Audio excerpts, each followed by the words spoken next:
Happy Saturday. I'm News 6 meteorologist Candace Campos. Get ready for another round of some scattered storms this afternoon. But before then, highs today will be warming up back into the mid-90s. Feels like temperatures nearing those triple-digit marks. Later on next week, starting tomorrow and into most of next week, we will see that more typical summertime setup. And we are watching two areas in the tropics. One, though, specifically here that we will be keeping a very close eye on. Satellite and radar still showing us everyone looking still mostly dry. But later on today, we'll start to fire up those sea breeze thunderstorms across the interior zones, and then they'll track from west to east by 2-3 o'clock this afternoon. Here are the two areas we are watching. The first one is an area of low pressure out there over the far eastern Caribbean. Or I should say, far eastern Caribbean as it tracks towards the west, towards the Bay of Campeche. Not much of a concern for us here locally. This one, on the other hand, has a better chance of becoming our next named storm, which would be Franklin, by the way. 80% chance of it becoming that.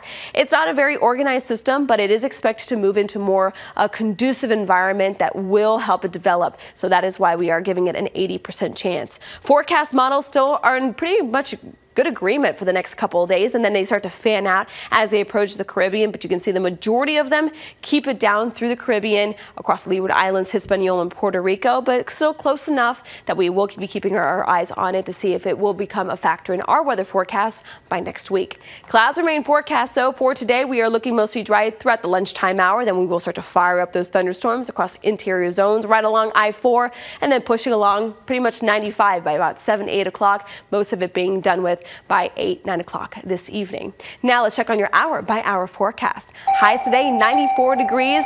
Rain coverage, though, will be up still to about a 60% chance of rain. Later on tonight, we'll be cooling things down into the upper 70s, still looking mostly dry and mostly clear. As we roll out here your next 7 days, you can see that temperatures are going to be near normal, low 90s with a typical summertime setup between a 30 to 50%. That's your 7-day forecast. Make it a great weekend.